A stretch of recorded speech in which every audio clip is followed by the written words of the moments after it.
Good evening, ladies and gentlemen. It's Thursday night. It's that time again. What's that beeping noise? I'll start again.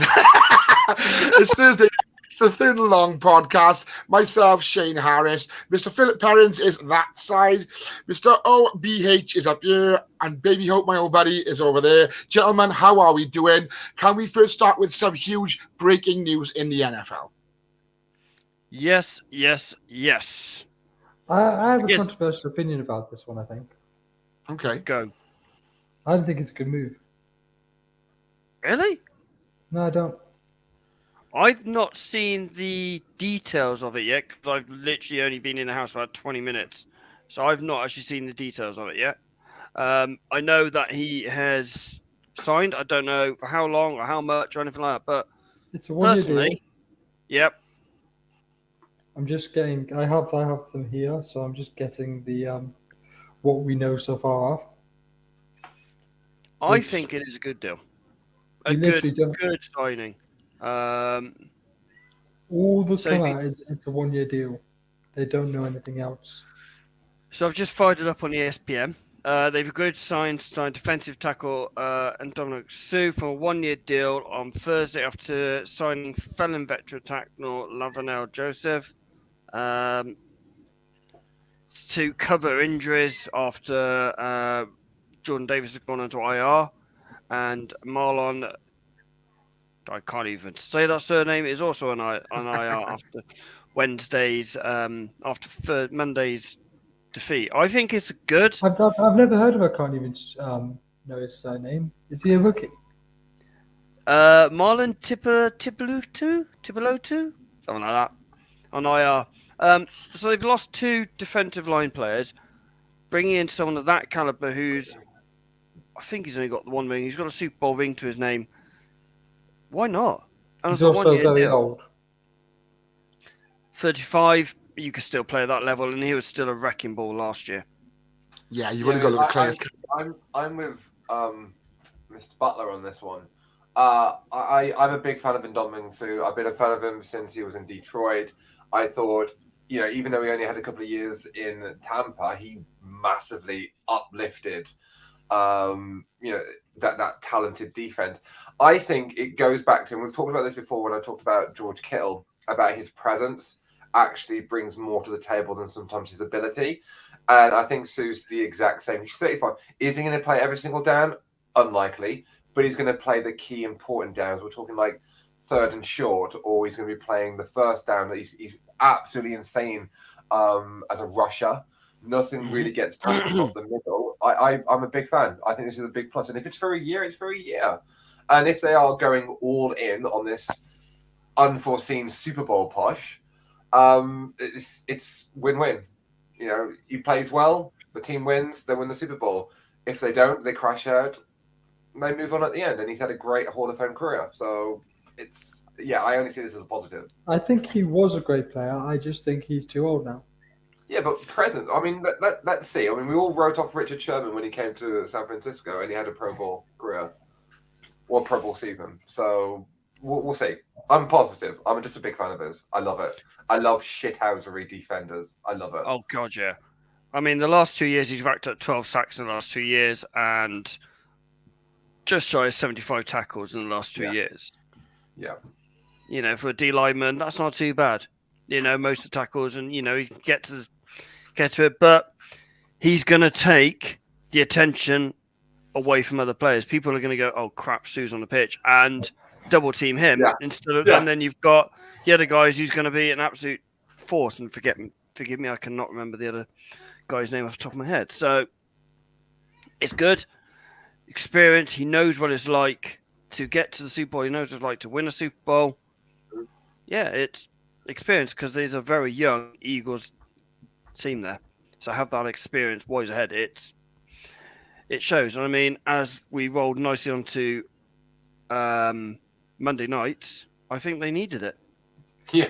Can I just say, I initially called that game, by the way, before I changed my mind. Somebody needs to clip that I'm joking bit off that. Boys, come on, right? Who would have put money on whatever they call the Washington potatoes, whatever they're rolling with this week?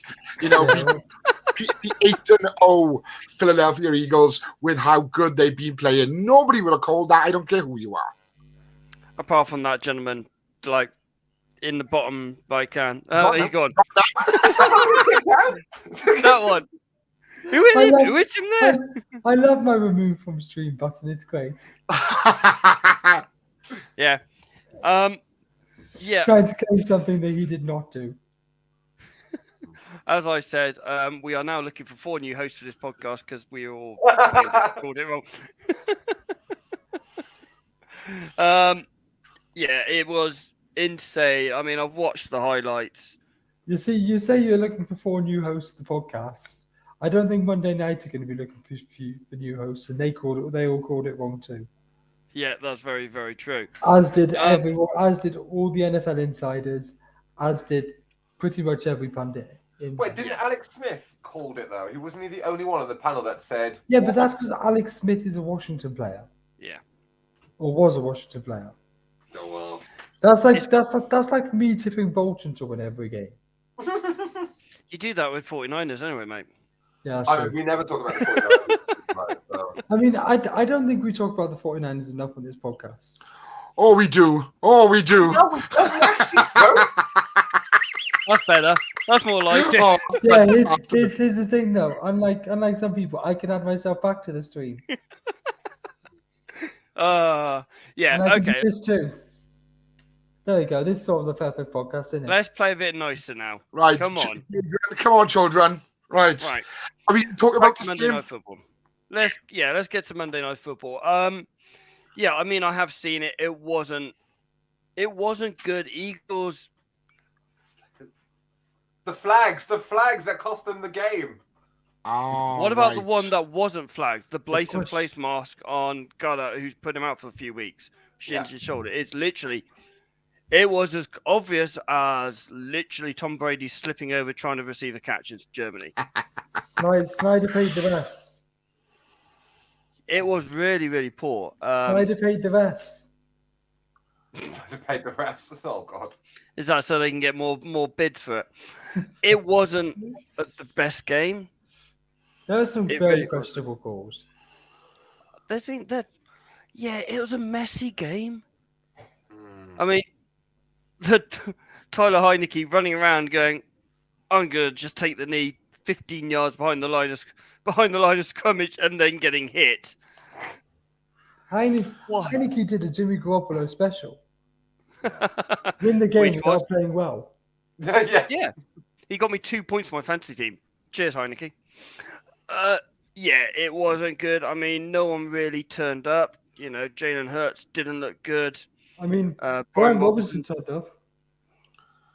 he only got 1 touchdown for 34 yards. So did Scary Terry. Scary Yeah, but- Terry is class. They need. I mean, Washington look like they're needing to do Chase Young back, who should be back this week. I think that's a massive improvement for them. So hopefully they'll be all right. I can't. There's not really much more I can say about this game. What does everyone else think? Yeah, I- it wasn't the highest quality. It wasn't the highest quality game in the world, was it? No, No, it no. really wasn't. It was quite. Yeah, I'm really, really, really poor. It was. I mean, John Watson came back and made 1 catch, so at least he's back slowly. Antonio Gibbs down for you all, so you've got to be happy with that. Yeah, Deontay Smith, Dallas Goedert got in the end zone as well. It was just a shock more than anything. I think we do need to give the Washington defense credit though for neutralizing AJ Brown as their main target, and I think he got 1 catch for 7 yards or something. Yeah. I will say something though. That Eagles secondary does look legit. Eagles secondary or Commander secondary? Eagles. I do think the Eagles secondary do look legit, especially the 2 DBs and the safety corners Well, and I mean, safeties. we know Slay's quality. We know Gardner Johnson's quality. You know, and the guy they brought across from James Bradbury's done really Yeah. well for them this year from Washington, from New York. Is it Gardner Johnson that I'm thinking of? Yeah, Yeah. came across from New Orleans. Yeah. And Darius Slay, who they got. Is it Darius Slay? Yeah. Yeah. Darius Slay, he's the other one.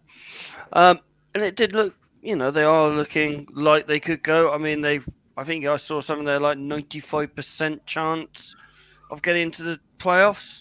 Yeah. But I mean, they've dropped down to second seed in the NFC. Yeah, that's fine. It do you know? happens, doesn't it? Of course it does. Yeah, and do you know what I feel sorry for now? The Colts, because they're going to have to suffer the backlash from the Eagles. Huh. They're going to be Really? pissed. No, Well- I think Eagles go 8-2. Really? You? Yeah, I'm on the Jeff Saturday bandwagon. big- Yeah. he's Well, I gonna win did. it all. I did put in the group that I am actually jumping on that Phil bandwagon because he is becoming one of my favorite people. I've seen a couple of videos of him after the game and in the locker room and stuff that Colts have posted, and they're like, yeah, you could see why they're going to get behind him. Well, Yeah. I'm going to agree with Shano and think that they're going to get absolutely smashed by the Oh, yeah. Okay. I just think Colts go 5-5 and 1. And Do you, Eagles go 8-2. Do you know who Jeff Saturday reminds me of? Who? Bit of Dan Campbell. Yeah. Because he's I going see. so well in Detroit, winning 4 games total. Is it 5 games total? 5 now. No, I mean as in the personality-wise and the way he gravitates you in. Yeah, no, He's like it's not- normal, he's like a normal bloke. You can imagine going out for a pint with him and having a decent chat. Whereas, like, just for argument's sake, if you went out for a pint with a hoodie, the first thing he'd do is not answer the phone. Do you know what I mean? Yeah. Just while we're talking about Detroit, I want to know you guys' opinion on this. So they've got 2 first-round picks next year. They've got their own, and Yeah. they've got the Rams. Which one do you Yep. think is going to be earlier? Because I think the Rams pick will be earlier than Detroit's pick. So the Rams at the moment are 3-6. They're both 3 and both 6.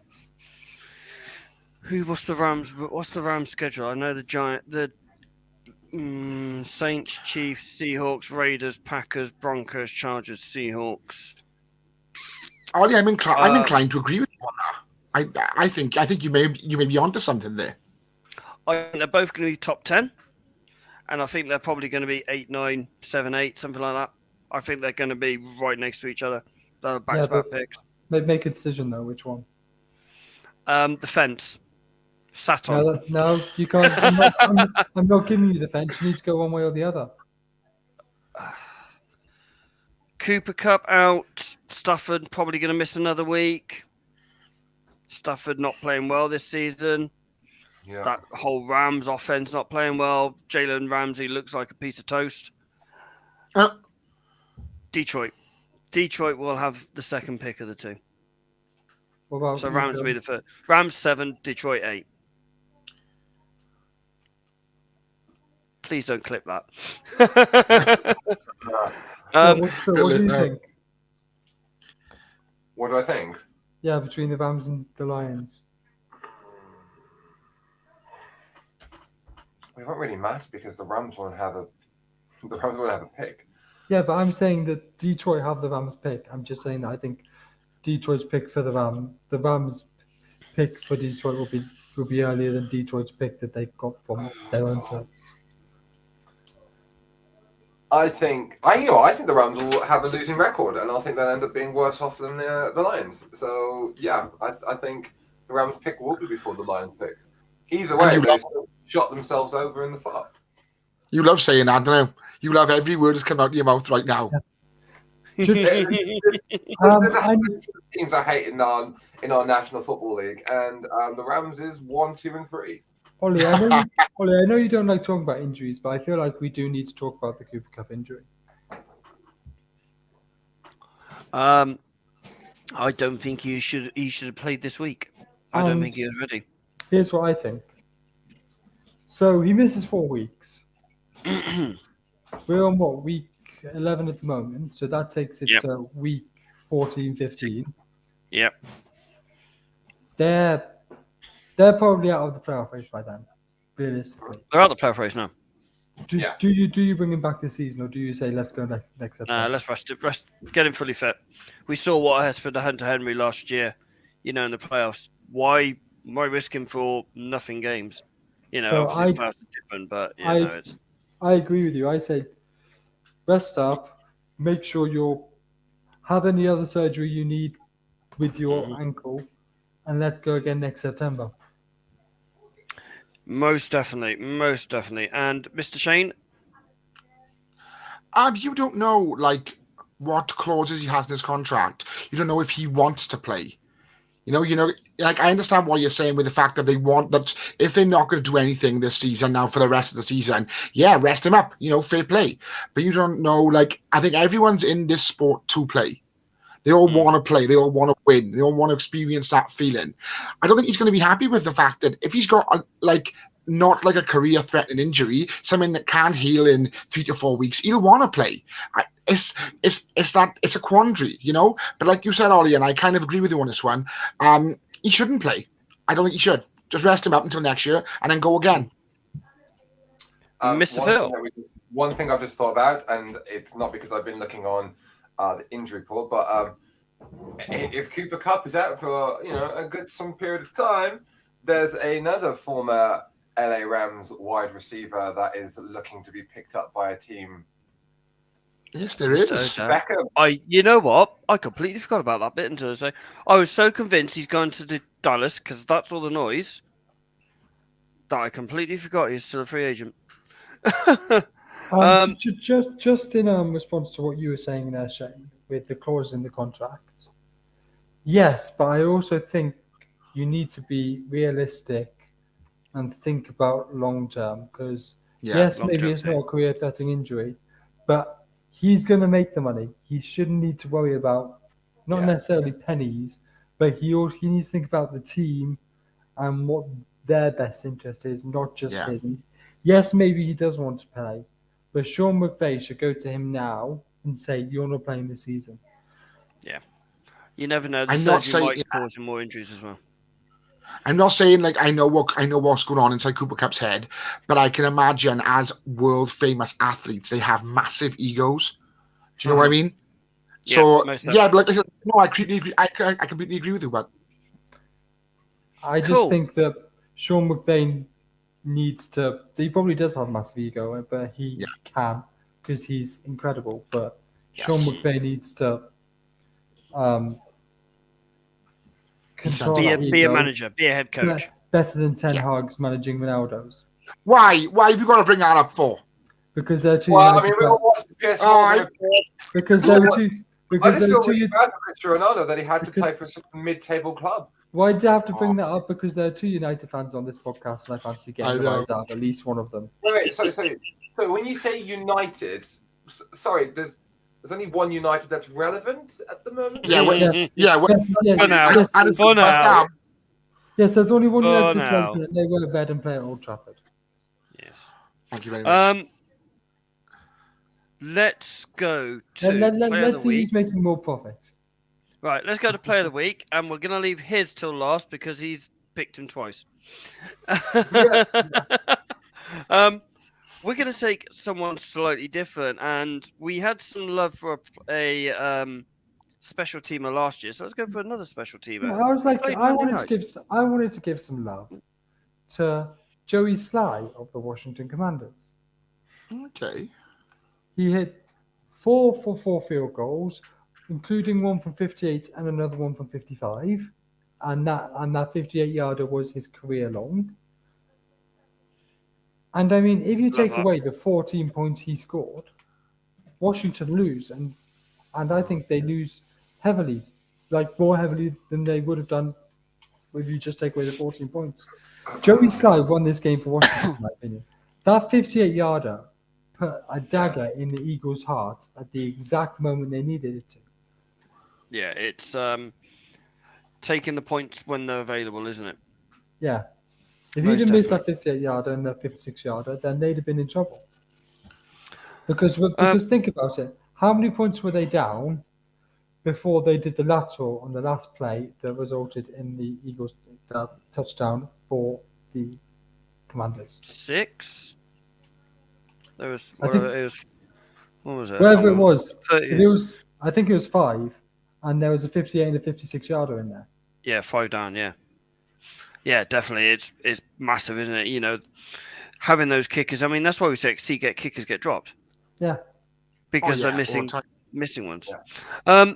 Shano, you are picking a tight end for only the second time we've had a tight end as player of the week this week. Yes, this yes. season. So ordinarily, if I'm picking a tight end, it'd be my boy, number 89.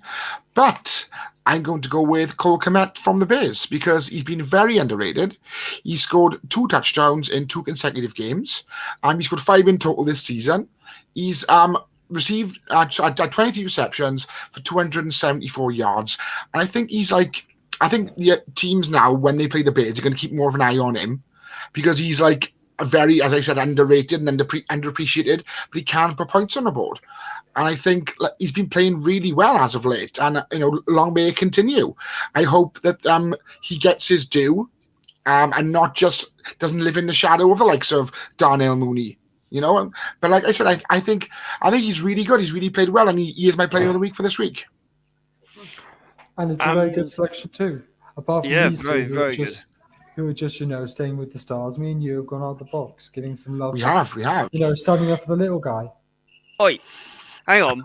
I've gone for a rookie, and we know how difficult it is for rookies to get love from a certain number 12 in Green Bay.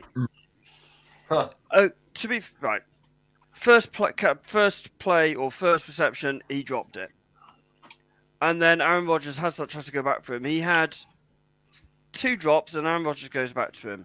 He goes 4 for 18, 109 or 4 from 8, 189 yards and 3 touchdowns, and he did the free celebration at the end. To have the know-how to go, you know what, I could still do this. I could still prove that old fogey back there, that I am good enough. And he had a really good game. The couple of drags he pulled in were really, really difficult ones. This was a guy that we focused on as one of our prospects before the draft, wasn't he? Yeah, he was one of them. Quick.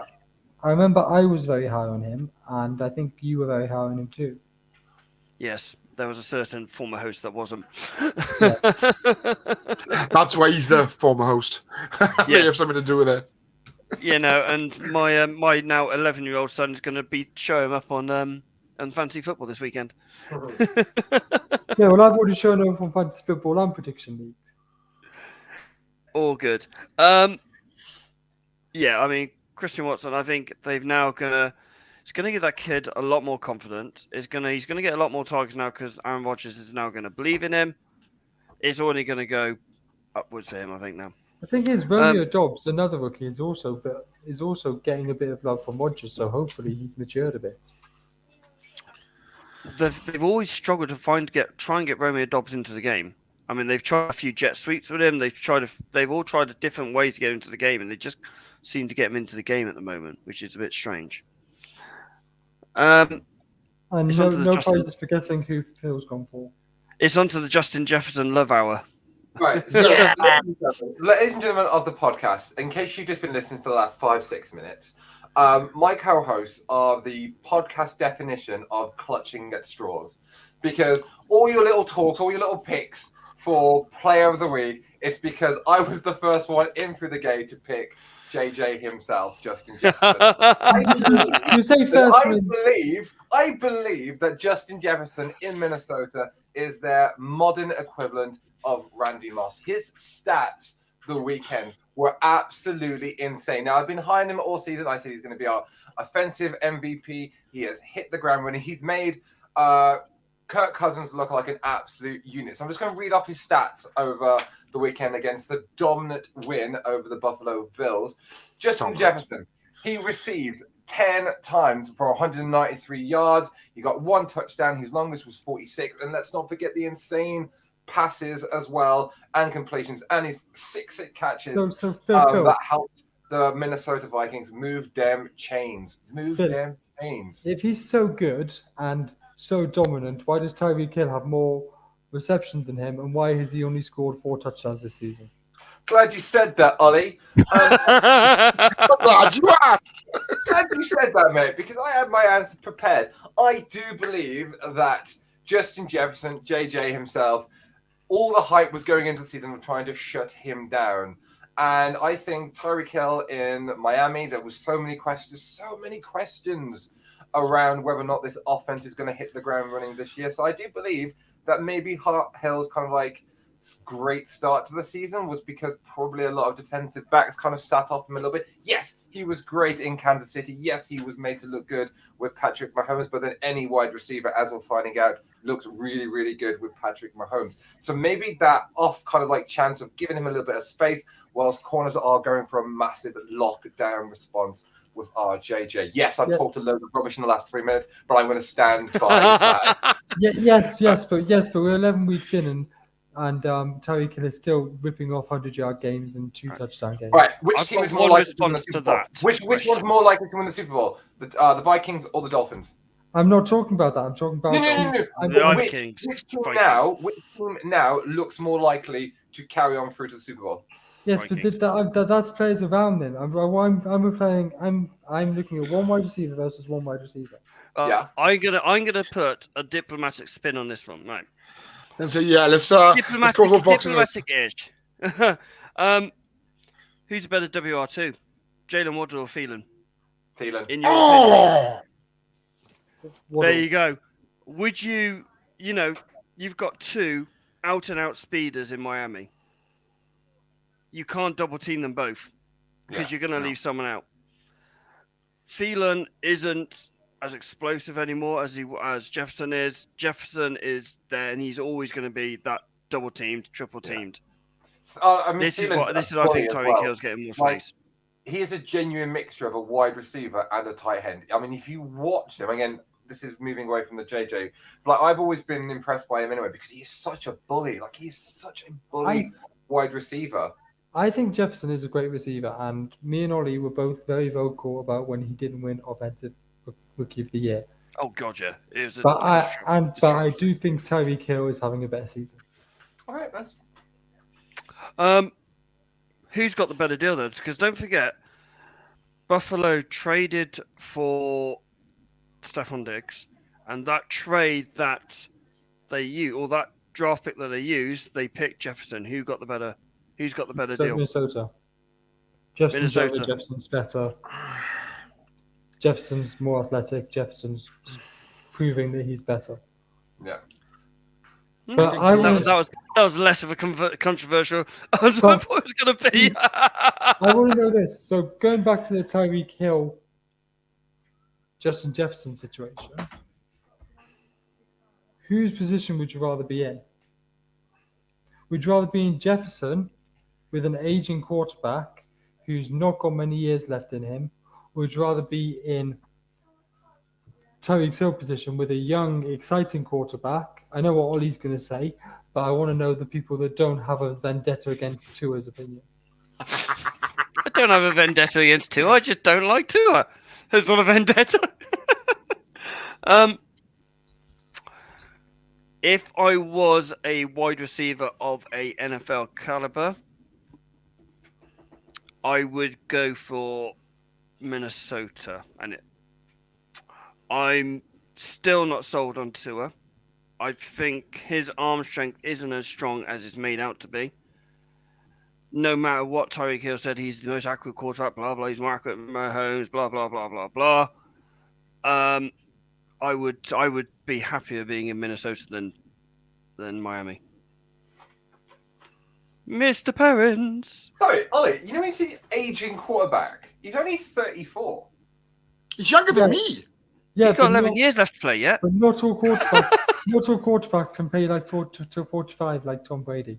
Objectively, Matt Ryan, Aaron Rodgers, Big Ben. Drew Brees. I mean, also he's younger than. Oh no, he's the exact same age as Russell Wilson. Yeah, because Russell Wilson's having a great season. No, exactly. But in terms of just because he's 34, he's a couple of years older than Jimmy Garoppolo. He's around about the same age as Carr. I think he's still in prime mode for a quarterback. Yeah, but you just listed off a load of quarterbacks that have got old. Yeah. You also just listed a load of quarterbacks who most of them are going to go to the Hall of Fame. They're exceptions. Why is it the Hall of Fame? Kirk Cousins is not going to the Hall of Fame. If he wins a ring this year, he will. Yeah, but I don't think he will win a ring this year. That's my point. I know there's a certain lady, I think she might be watching, she probably will agree with you. Like, he's more likely to go to the Hall of Fame than Andy Dalton. But I do think, I mean, so I just had to say that. This is Kirk Cousins probably his best season in the NFL. Yeah. But He's healthy. He's got the right pieces around him. He's got a great head coach. I mean, this head coach it's a first-year head coach with the Vikings. So, like the Dolphins, I mean, they are going forward. I mean, they look like they stood toe-to-toe with the Bills. This is the same Bills that we all fancied to get to the championship. This is the Bills that beat Kansas City. This is the Buffalo Bills this year are supposed to be a team of destiny, where this is supposed to be their year. I still think the Bills are going to win the chip. No, but this is supposed to be their year, and the Vikings beat them. Thank you, Kelly. Thank you, Kelly. Boys, just a quick one. Just a quick one. They won't get to the Super Bowl, but if they don't, just a quick one. We're saying about the wide receivers for both teams. Who has the better running back? Is it Dalvin Cook or is it James Bond Jr. or whatever his name is? Jeff Wilson Jr. I know what his name is. I'm only winding him up. Yeah, Dalvin Cook, obviously. So he's got better weapons in Minnesota than Tua has in Miami. So I think that may settle the argument. Does anyone know if Miami are playing the Vikings this year? I could find out for you. I'd be happy to put a little wager on that for anyone that would take it. Unfortunately, they should be. They probably will be in February. Oh, I imagine so at some point. They already have. They played them in week 6. And I'm assuming the Vikes won? The Vikes won, yeah. 24-16. That was that without Tua? I think it was, wasn't it? Yeah. That was one of the games against Tua, wasn't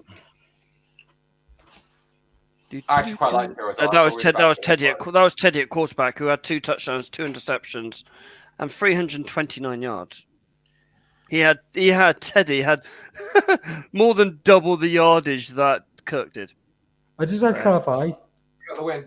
I do like the Vikings, and I think they are a very good team this year. I just think their record does slightly flatter them, and I don't think they're as good as people think. But I think they are a very good team. Okay.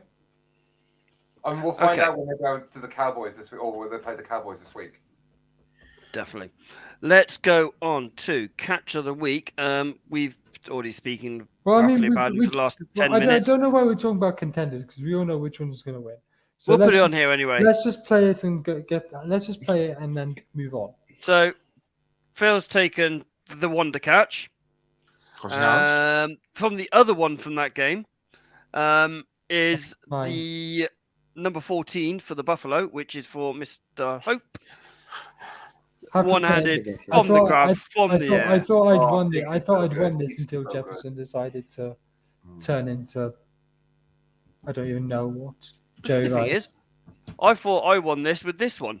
I mean, mine's Marcus Vanquist scrankling, literally toe dragging, swagging it on the byline. It's I thought you picked a different one from that game. Okay. And Shane Owes has gone for the dive. Whee! As I said, I say it every week. I'm a sucker for a diving catch. It's just something sexy about like somebody putting their body on the line with just reckless abandon and diving to catch the ball. You know, it's just I'm a big fan of that. I will add something though. I will add something though. Marvin Jones is the first player to have 2 catches in the Catch of the Week competition. Oh, this season. Hold on, Jefferson and Diggs not had one yet this season. No, they have not. Wow. Oh. Marvin Jones is the first person to have 2 nominated catch of the seasons. We are on to midterms, ladies and gentlemen. We are going to go north, south, east, west, in that order, as you said in the compass. So, sorry, Phil, you lost. I know, it's fine. It's fine. I'm looking over that. Because Ollie kindly volunteered to take the south. And we are going to start with the north, which is Mr. Shane Harris's. It is indeed. It is indeed. Right then, I'm going to start with the resurrected Bears, shall I say? They started off shoddy, for lack of a better term. They were awful. They're now 3-7. You know, fair play to them. They've, like I said, they've started to come back. They've won. Oh, sorry. The last time they won a game was against you boys all. 33-14. Where's that removed? That all. That all. Where's that removed? Yeah, they may have lost, like I said, they may have lost a few games recently, but they do look resurgent. They do look like the team they should be. You know, with Justin Fields, he's been playing some incredible football, and Cole Kmet, who's been recently mentioned as well, he's sort of having a bit of a breakout. And I think they're doing really well as of now, but I can't see them making the playoffs, not with a 3-7 record. So I'm going to go with a D. You know, You're going for D. Nice. Yeah. They said I think they're on the upswing, but I think the results won't be in their favor, and I think it's too late. And I think their player obviously has been Justin Fields. He's been incredible. He's been superb. Absolutely superb. Like, it makes me think if he played for a decent franchise, you know, where he'd be and what he'd be doing. Yeah, I get that. It's they are in a resurgent build mode. They are looking better. I mean, they were really unlucky against Miami last week. Yeah. I'm guessing then you're going on to the 3-6 Detroit next. I am, yes. The aforementioned little engine that could, Robocop's favorite team, the Detroit Lions. As we say, we all love Dan Campbell on this podcast. You know, what a lovely bloke. And you can see that he really loves his job and loves his team and loves his players. And not just because they were on Hard Knocks. You could see it last year as well. You know, when he was crying, real tears. When they lost games, you know, we just about beat them last year. And even I felt sorry for him, even when my team won. We shut them out. I didn't feel sorry. Niners beat them too. I didn't feel sorry. It's good. Like I said, it's good that they've won the last two games. They beat the aforementioned Chicago, and they beat the Packers as well, which would have been an achievement last year. But you know, they've got the Giants next. Oh my god! They've got the Giant. What? You know me, but I know backwards about going forwards. They got the Giants next, which I can't see them pulling it out, even though I'd like to. You know, I'd like to see him win that game. As for standout players, I think Amon-Ra has been very quiet. Aiden Hutchinson has been a revelation. He's been so good for his first half a season in the NFL. Is there anybody that stood out for you with the Lions, gentlemen?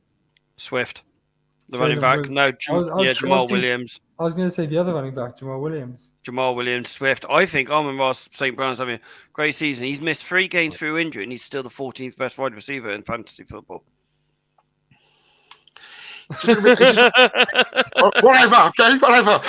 It's my opinion. I mean, that's my personal. I mean, I said I went too high on him on the fantasy. I am high on Amon-Ra St. Brown. I think he's a brilliant wide receiver. You know, if he has a few games and had a better offense, you could see the same kind of numbers that Jefferson, Chase, those kind of players are bringing out. The reason I said that, right, he scored 3 touchdowns this season, and that's it. They acquired DJ Chark from the Jags as well, and I thought that was a very smart pickup. But he hasn't scored 1 touchdown all season. I mean, yeah, he's only played 3 games, but you would think with the money they spent and the expectation behind him, he would have at least crossed the line once. But like I said, they are very much the little engine that could. I hope they do well for the rest of the season, but I can't see them winning on Sunday against the 7-2 Giants. No, I mean, yeah, it's a bit tricky for them. And they're... Go on then. It's going to be fun. This one's going to be a fun one. On to Green Bay. Yes. Everyone before the season started knew Rodgers was working with a patchwork quilt of receivers. A lot of rookies testing him out, and they haven't really seemed to gel. And you can see the frustration on the sideline from him when they're missing catches, when they drop in balls, you know. And before they beat Dallas last week, they basically were on a losing run of 5 games. And as a massive franchise, probably one of the biggest in the whole sport, that's unacceptable. They're now 4-6. They got Tennessee tonight. Actually, tonight, I can see Tennessee beating them. They're without Romeo Dobbs, Rashawn Gary, and they've been without Randall Cobb for a while as well. So that wide receiving room is looking a bit thin on the ground already. And thinner on the ground. Yeah, thinner on the ground. I think this Rodgers season I think this may mirror another aging great in Cristiano Ronaldo, where he's saying, right, I've had enough. And I think this may be by hook or by crook his last season in Green Bay. So I'm not allowed to criticize Ronaldo, but you are. My team, I'm allowed. I'm allowed to say how much of a what's what I'm looking for? Oh, any idea? Prima donna? No idea. Perfect. Thank you very much. I'll take that. I'm allowed to say how much of a prima donna he's been. Yeah. So like I said, I think the Packers. I don't think they make the playoffs. I really don't. No, I mean they've got a tricky run in. They've got, as you said, they've got Tennessee tonight. Then they go to Eagles. Then they got the Bears. Then they got an easy one against the Rams. Dolphins, Vikings, Lions to finish up with. It's not an easy groupings of games there. I mean, no. Last year or even the year before, you'd say they could probably get 6 wins there quite easily. Now, no, you can't probably not even see and get 2.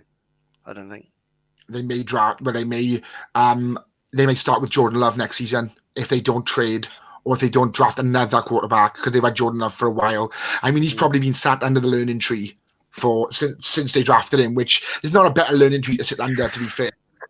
It's what Green Bay do, though. I guess I'm the only one that fancies the Packers tonight, then.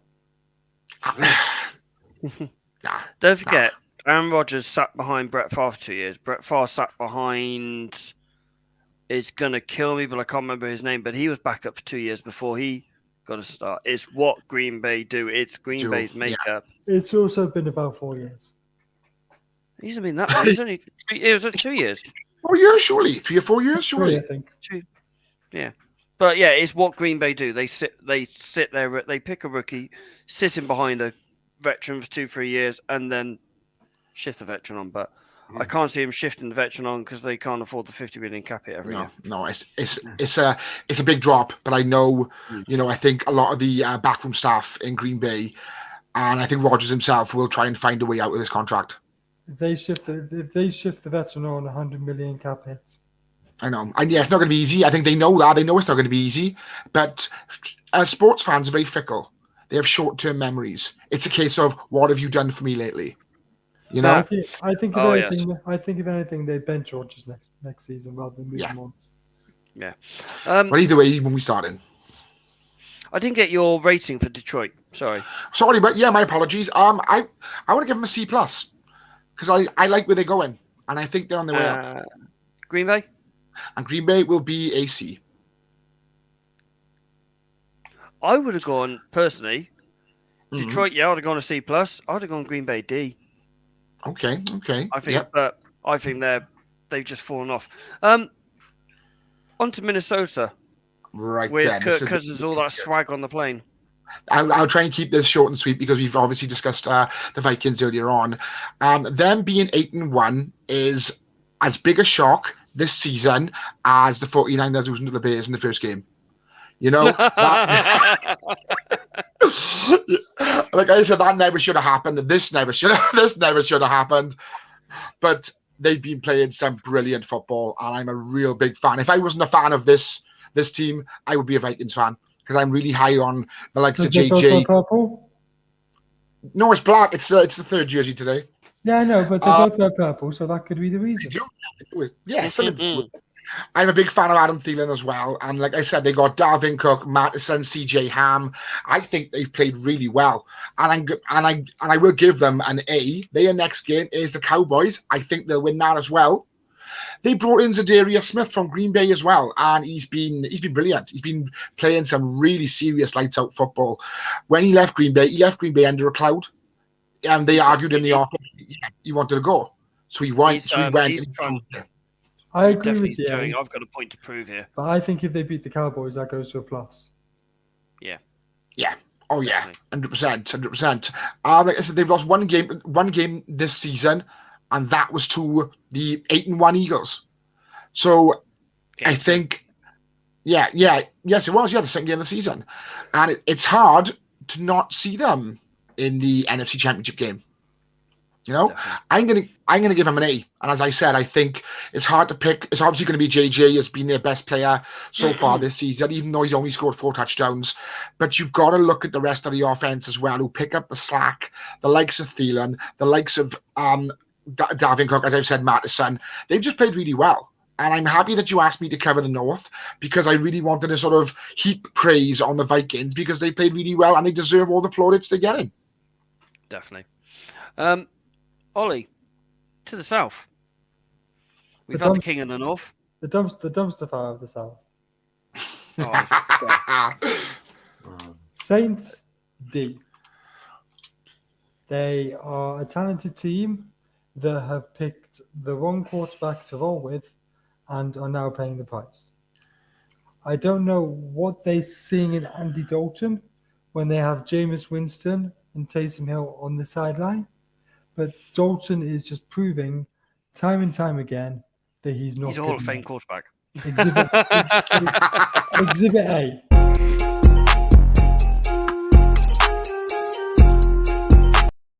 I'm so glad I kept that. That was one of 3 interceptions he threw in that game. It was, yeah. I mean, I think they need to bring Jameis Winston back.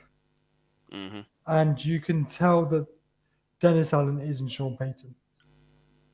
Oh yeah, definitely tell that. Sean Payton is a one-of-a-kind head coach, potentially even pushing one of the best head coaches of all time. And he's doing TV now. Whether he goes to Miami next year or not is something else. Because I goes to Miami? Let's talk. The way Mike McDaniels is doing a good job in there. But I just think the Saints are too talented on offense with Olave, Kamara. I want to say Thomas, but he's injured. And on defense with Cam Jordan and people like that. I just think they're too talented to be in the position they are. So I'm going to give them a D. One thing I will say, though, is Juwan Johnson. Yeah, tight end, forward wide receiver. He's coming on to be a hell of a good player. And Taysom Hill started well, but he's gone downhill. Yeah. He does that. Like, Taysom does that. And he's had a history of doing that. I think I even mentioned it at the start of the season when we were talking about who was going to start in the center in New Orleans. And I mentioned that he will have the consecutive games where he looks like, oh my God, why don't the Saints play more often? And then he'll just disappear. The thing is with Taysom Hill, is he a tight end? Is he a running back? Is he a wide receiver? Is he a quarterback? Is he a kick returner? Is he a defensive end? They don't know where his best position is. That's why they can't give him the run of play as a quarterback or wide receiver or tight end, because he can do everything. What's the old saying? Jack of all trades, master of none. I was about to say exactly the same thing, Shane. Yeah. Right, I'll move on to the Panthers now, and I'm not quite sure what to make of the Panthers. Good luck with that. Because they traded Robbie Anderson, they traded Christian McCaffrey. Mm-hmm. And although maybe it's not at the moment, I think both those trades will come back to bite them.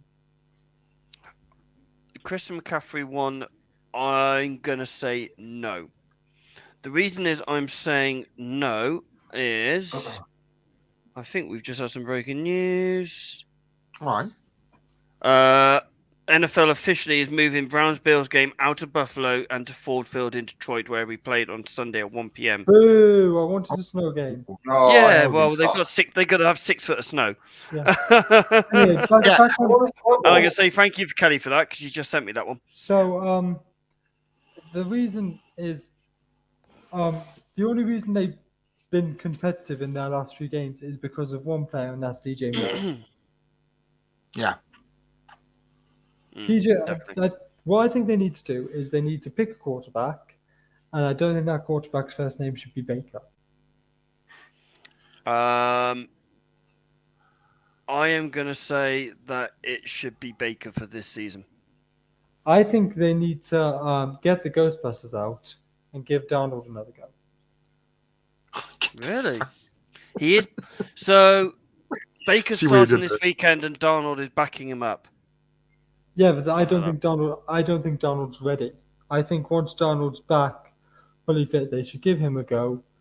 Show Baker where the door is, and then potentially, probably, they're going to have a top 5 pick next year.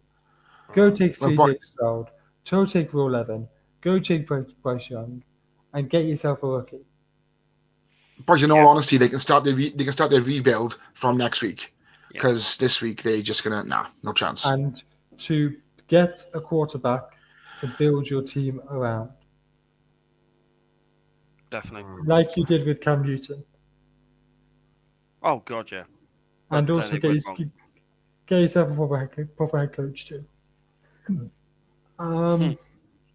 So yeah, I'm also going to give them a D.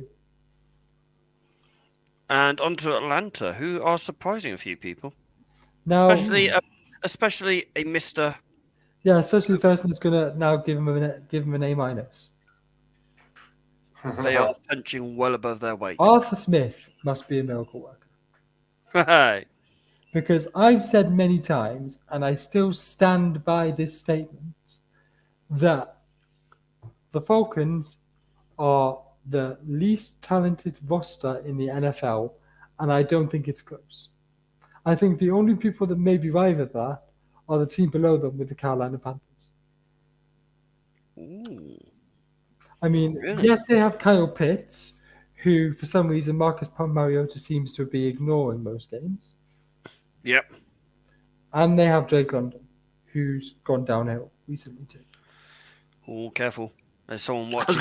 gonna There's someone watching who's a Drake London fan. I'd be Yeah, careful. I know Kelly's a Drake London fan, but if you look at his Yeah, numbers he's- in the past few weeks, he's not been as No, effective. I mean, because I think think he's got more people have got more film on him now and have figured him out a bit. this weekend was his first touchdown in 3 weeks. I think it was. That Wow. said, yes, thank you, Kelly. That said, the Falcons are still playing well, and the Falcons are still finding ways to win. And Cordell Patterson's back. Well, he wasn't last week. Yeah, 2-point-something points for me as well. I had a great week on fantasy. I did. So, not playing well, not having any stars, but still winning games. Arthur Smith must be doing something like it.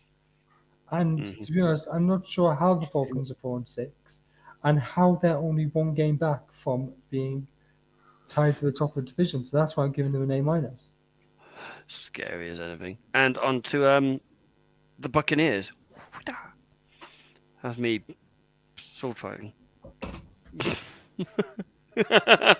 Ollie's turned into the fairy godmother. 50-50 boo. Tampa Bay. So, Tampa Bay. Tom Brady. OAP. Yep. Yeah, I think Father Time has finally caught up with Mr. Brady.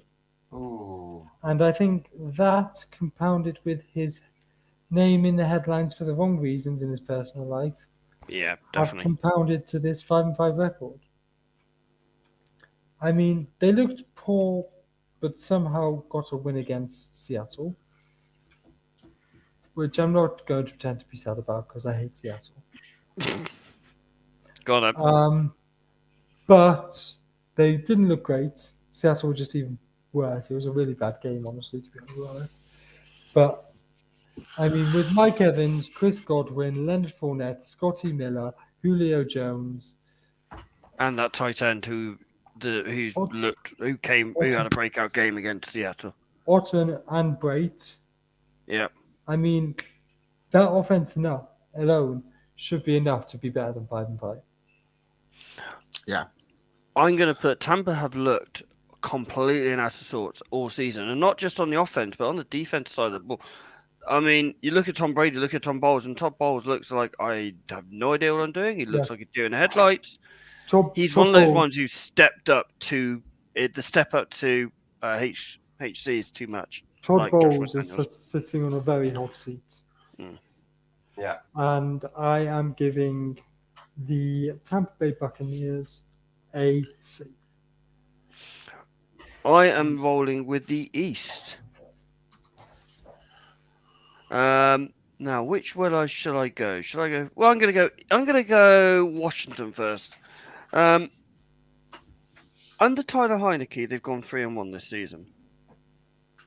They look better under Tyler Heineke. They look more reassured under Tyler Heineke. Yet Carson Wentz could be back next week. I just want to put out there that I've been tooting the Heineke. Yeah. Now I've been ringing that bell for a while now, since this podcast started. Yeah. They're 2-3 at home, and they're 2-3 away. No, 3-2 away. Sorry, they're 1-2 in their division. They've got a better record in the division than the Giants, which is interesting. And yet they've scored more points than the Giants as well. But they lose tight games. Their points difference is -22. They've conceded more points. They've got some real good players on both sides of the ball. They're going to have Chase Young coming back. They've got a couple of good. I want to ask you how big of an effect do you think Chase Young coming back is going to have on them? I don't think it's going to be massive this season because I think he's going to be sleeping. He's only got 5-6 games this 7 games left this season. 7. I think next season you'll see the best out of Chase Young. They've got some brilliant players on the offensive in Brian Robson, Curtis Samuel, Scary Terry, to name 3. And yet they can't win the tight games. They remind me a lot of Minnesota from last year. Got some very, very good players, just can't win the tight games. Couple more pieces and I will be there, and I don't think Carson Wentz is the right way to go forward. Tyler Heineke is playing well, and he's got that this is my last game, I am not giving up attitude, and I love that about him. For that, for instance, I'm probably going to over mark Washington. I'm probably going to give them C- when they're 5-5. But I think they are doing a lot better than they should do, and when we get to see Chase Young, it will be better. It's funny how you talk about overmarking a 5-5 team, giving them a C-. I gave a 4-6 team an A-. On to Dallas. I don't know before Sunday night, I probably would have marked them a lot higher than they are. They would have been on the same record as New York at both in the 7-2. But they threw a 14-point lead away, and they haven't. And again, it's another one that they looked good under Cooper Rush. They had the run game. They had Tony Pollard and Zeke looking really good. Zeke, he's missed the last couple of games. It's saying that he should be back. He reckons he'll be back this weekend with a knee brace. They're 2-1 in the division. They've got the best record in the division with Philadelphia. They've scored more points than Washington and New York, which is no surprise. But again, they lose silly games. And this Sunday was a game they shouldn't have lost. And they need to tidy up their mistakes. Mike McCarthy isn't the way forward for them. I would love to see Mick McCarthy coaching the Dallas Cowboys. It's like Ted Lasso, but going the other way. I watched that 100%. If we do that, we need to have Mick McCarthy as the main character. Oh, yes. God, yeah. Dallas will probably scrape into the playoffs of the seventh seed because of how poor this conference is this year. Yeah. I think there will be 1 and out, and I'm going to mark them as a D. I 6-3 team as a D. I'm just not quite sure. They should be better than they are. They should be leading that conference, or at least the talent they have, they should be a lot better. Yeah, a lot better. New York Giants 7-2. The rebirth of Danny Dimes, the comeback king of Saquon. they've got what must be a wizard at head coach who's turned that franchise around. He's been absolutely brilliant with them. I mean, they've got a never say die attitude. You know, they've come back more times than any other team in the NFL. They're 7-2. Their points record is 14 more than they've conceded. They have got the worst divisional record, but they've only played one divisional matchup. So, are they going to make the playoffs when they've got a lot of divisional games? I have read that they only need one more win to be guaranteed a playoff. Don't know how true that can be. That can't be Yeah, right. I was looking at that. I mean, it couldn't be right if they need. It doesn't make sense. But Like, I'm only seeing what I read.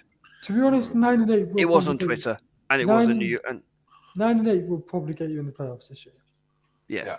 So another 2 wins will probably. I think if you get another 3 wins, that will guarantee you 10-7. Yeah. And I mean, I really like New York. They've got a favourable matchup this week, I think. Yeah, I really do like New York, and I think they're playing really well. I'm giving them an A+ because that team shouldn't be anywhere near the playoffs. Brian Daboll's work magic. Danny Dimes looks a really, really good quarterback again. Like the quarterback they drafted at number 10 overall to replace Eli. He's looking like he could, and he deserves a contract going forward. Philadelphia is probably the biggest shock in the NFL. If it wasn't for Monday night, I probably would have given them an A* because they would have been perfect. That, you know, scored 246 points. Their secondary is absolutely brilliant. We've already said how good their 3 defensive backs are in Slay, Gardner Johnson, and James Bradbury. Jalen Hurts is reborn. I said on this podcast last year, I don't think Jalen Hurts was a good quarterback. I've been high on Hurts for a while. Just like to put that out there too. So I'm very, very much backpedaling, and Jalen Hurts is probably playing the best football of his career, and definitely is in that MVP conversation. And yes, that's another one to add to the list, Kelly. He's been absolutely superb. The Eagles have been brilliant. They've been good to watch, bar Monday night. I'm giving them an A+. They've been absolutely brilliant. 8-1 is ridiculous. Everyone has a bad day at the office every now and again. It was for the Eagles on Monday. I think at least. I mean, I don't know if anybody watched the highlights, but did you hear like the pop of champagne at the end of the game from like all the Dolphins fans because they have another year of no one eclipsing their perfect season? We did hear a electric. On to the West. Oh yes. This is my favourite bit. Go on, Mr. Perrins. Right. So I did mine earlier because I did them when I was at school. Right. So I'm going to start with the Cardinals first. And I know like last week I got a little bit aggressive with it, but just to explain kind of like my grading system as a teacher. Now, every pupil at school has something that we call attainment. Now, Ollie, you might have heard this with your wee lad, or you will when he gets into high school. Where basically it's where they're kind of like where their stats currently lead them to at the end of year 6 compared to where they're expected to get to by the end of year 11 when they do their GCSEs. So we call it like attainment or their progress. And I've looked at like the 4 teams in the NFC West as where were they expected to be and where are they currently going? So are they on track or are they kind of like lagging behind? So what kind of intervention the school could put into place to try and help these teams going forward? So I'm going to talk about the Arizona Cardinals first. The Arizona Cardinals are predictably mediocre. They are your very, very average kind of like underachieving football team. Okay. Now their record isn't particularly pleasant. It's 4-6, and there will be a lot thrown at their coach Cliff Kingsbury. All right. So Kyler Murray, the jury is still out. He is predictably small and predictably not playing very well. And they have a lot of players around them that are aging or coming towards of their tenure. So I've graded them as a underachieving C-. Fair enough.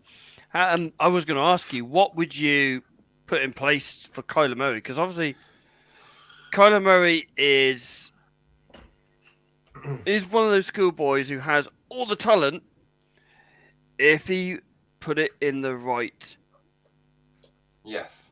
So application. Kyler Murray would be what I've described as parent evening, because I had parent evening on Tuesday, as brilliant but lazy. He will show brilliant. On your kid's crazy their parents' face. I love you, boy. Don't ever change. I do it coaching.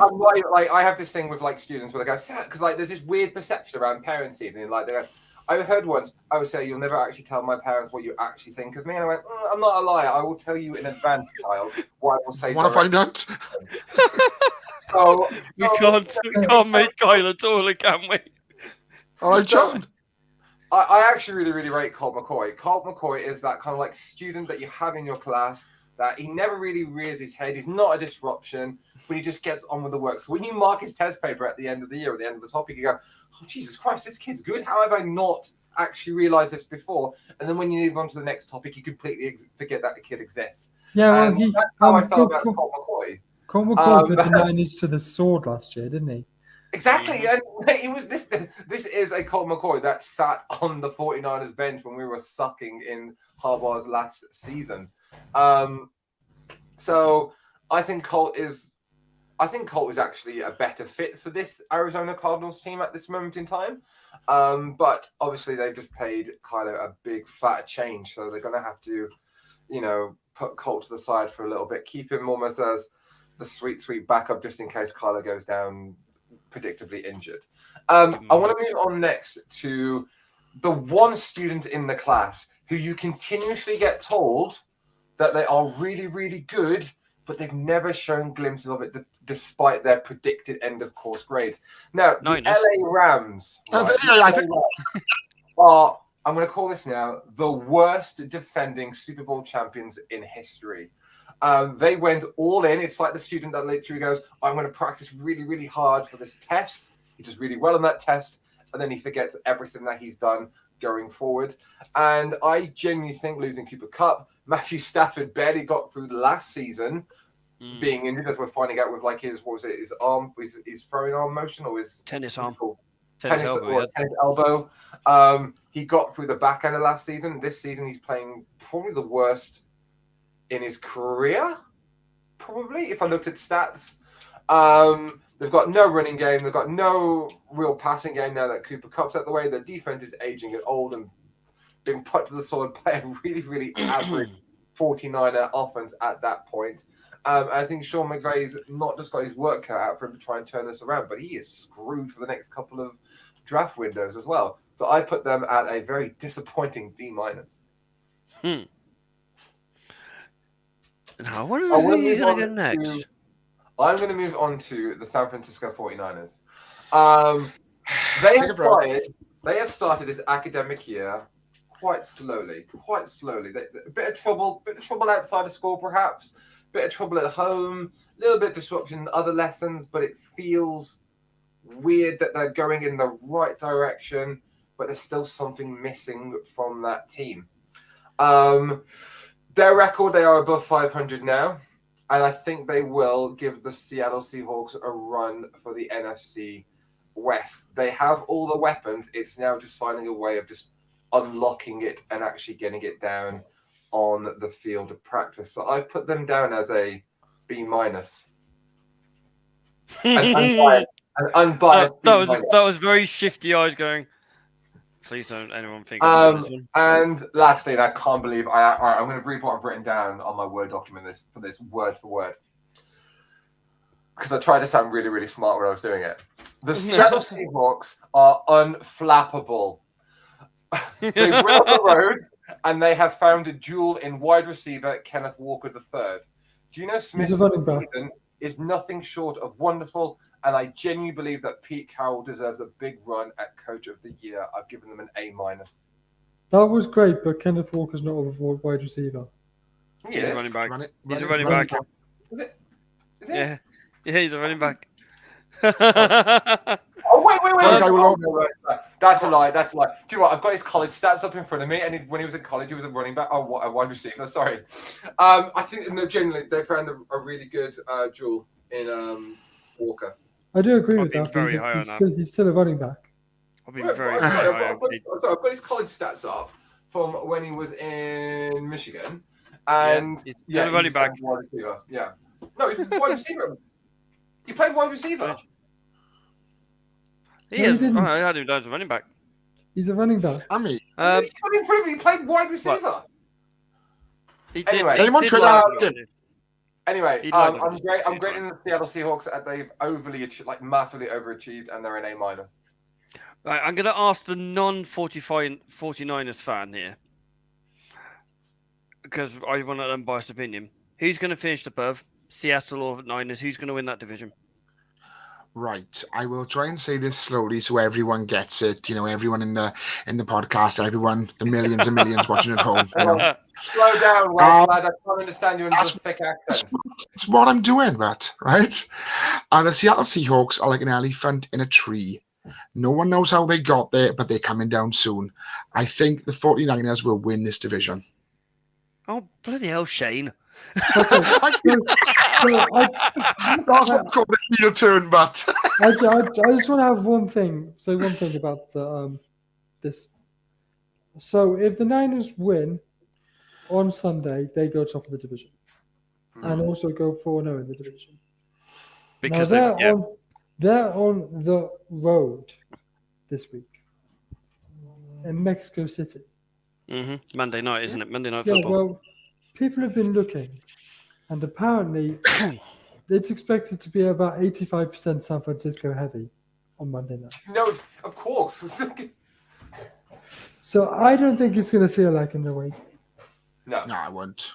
And whether we have Colt McCoy or Colt Kyler Murray, I fancy us to win on Monday night. So I fancy us to this time next week being 6-4.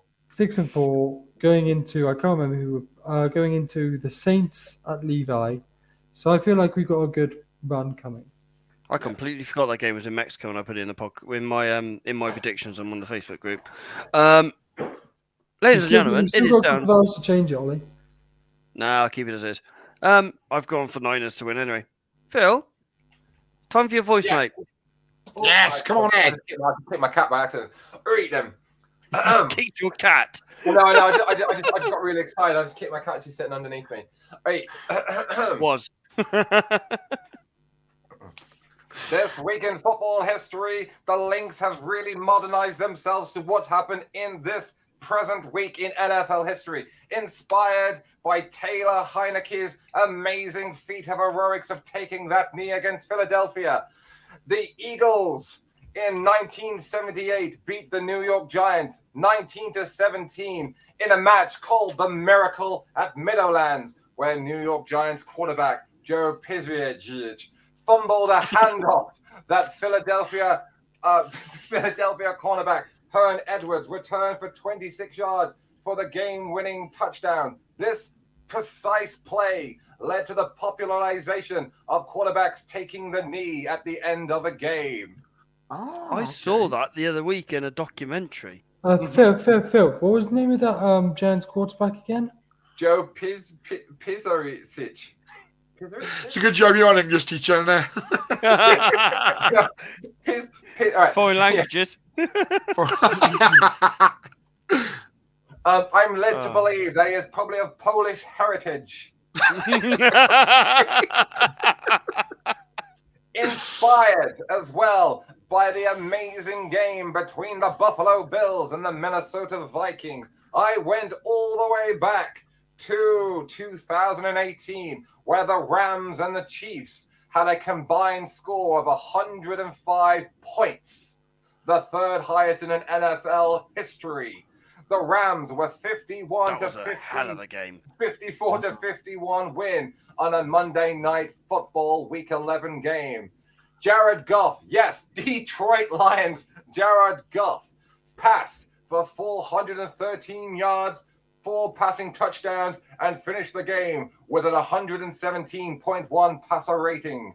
Whilst the Kansas City Chiefs quarterback, Patrick Mahomes, had a 478 pass yard game, 3 touchdowns, but also 3 interceptions with an 117.6 passer rating. This was the seventh and most recent game in NFL history where opposing quarterbacks had 400 plus passing yards. That was a hell of a game a couple of years ago, wasn't it? I always say to people who, oh, it's a boys' sport, stop, start, blah, blah, blah. Go and watch that game. I always tell them, like, go in 2018 LA Rams against the Kansas City Chiefs, Monday Night Football. Go and watch that game. You will change your mind because that is one of the most exciting. It was literally, to call a soccer football term, end to end. It was It was absolutely brilliant game of football. Absolutely brilliant. My last bit of knowledge of this week in football, inspired once again by the Detroit Lions. I'm going to take you all the way back to 1998, where the Detroit Lions beat the Tampa Bay Buccaneers in a 28-25 game, where the quarterback of that game finished with an 80.3 passer rating, and he threw 4 interceptions. Ladies and gentlemen, do you know who that quarterback was that very day on Sunday game in November? Was it Trent? It was. It was. Hold on, composure. It was wannabe Hall of Fame quarterback Trent Dilfer, thus bringing towards the end of Dilf Watch. 4 interceptions he threw in a game. Look at him. It was 30 years ago.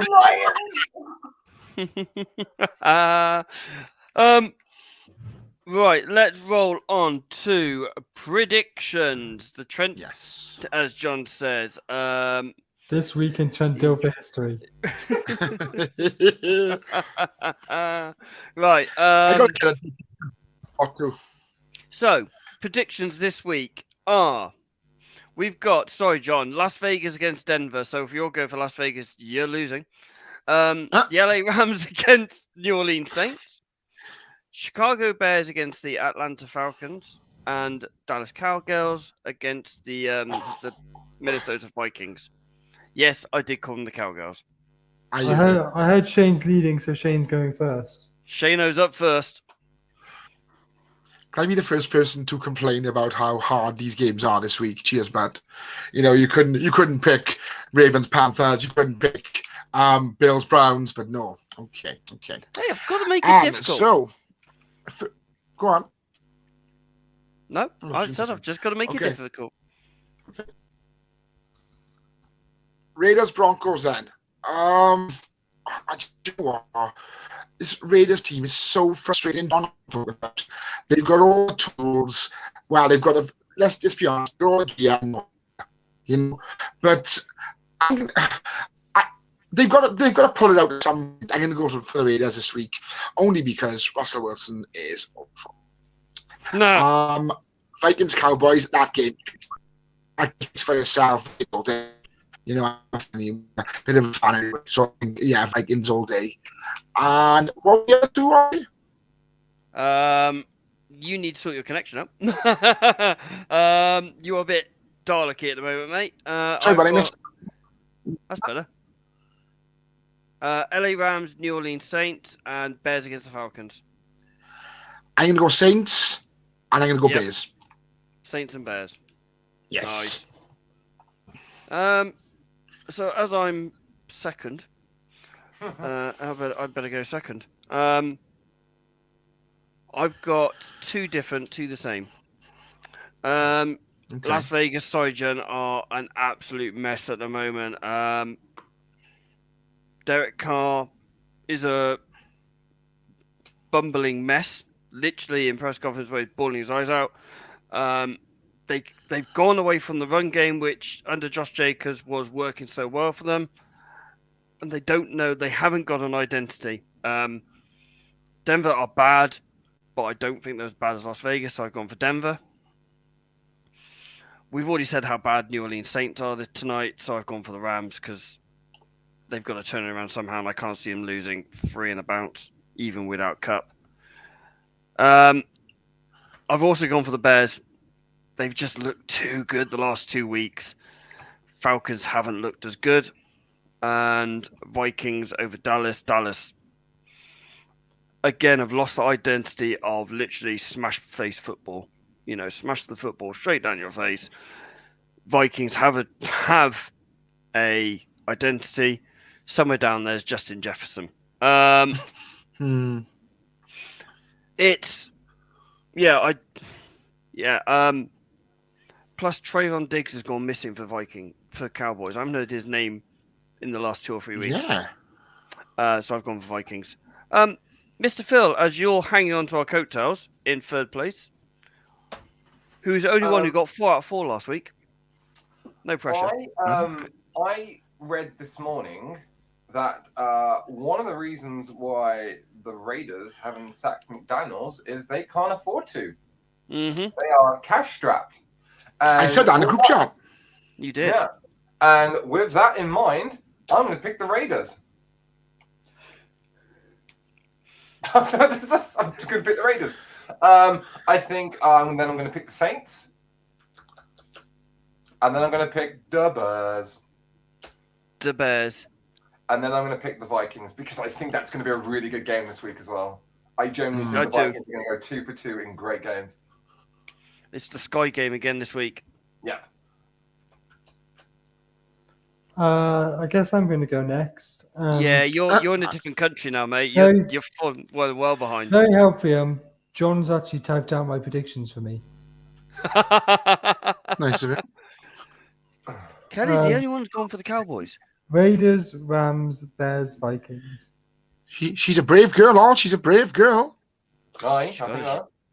I mean, she's dating Ollie. You need to be brave for that. That's what I meant. Ooh, shade. I did say it as well. I will let him off. And you go on the Vikes. That's... Ladies and gentlemen, if you're betting people, go and put your money on Falcons and Dallas to go and win. Right.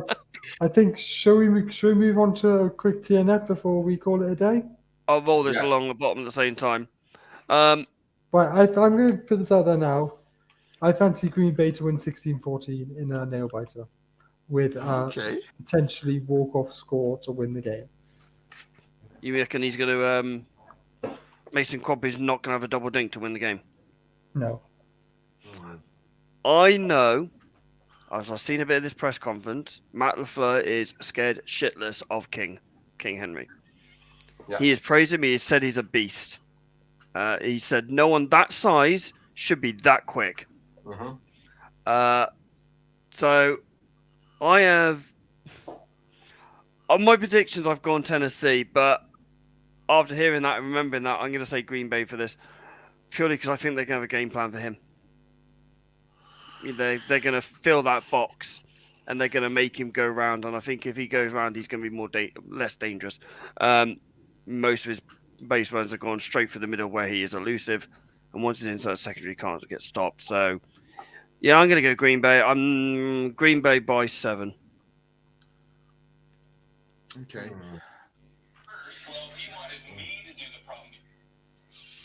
What was that? It's been sent for school tomorrow. I think Tennessee are going to win by 10. I think that was a luck victory against the Cowboys, and Aaron Rodgers is going to go back to taking hallucinogens. He's going to regress, is what you're saying. Regress, you should say. Regress, of course. Nice. I think nice. I've always said it about Tennessee. You neutralize Henry, you win the game. But I think that would be their game plan going in, but I don't think they're handling. And I mean, everyone says they're a one-dimensional team. They've also got the likes of, Robert Woods, Austin Hooper, Trayvon Burks, Okonkwo, pass catchers who can also do damage. So I think the Titans will win, and they'll win by about, say, between 10 and 7 points. Nice. Anyway, cool. I think we've rambled on enough for tonight. I do indeed. So, I hope you enjoyed the show. There was a lot of Vikings love for us tonight. And we will see you again on Monday for a roundup of this weekend's games. Stay safe, all. Let's ride. Have a good one, guys. Bye.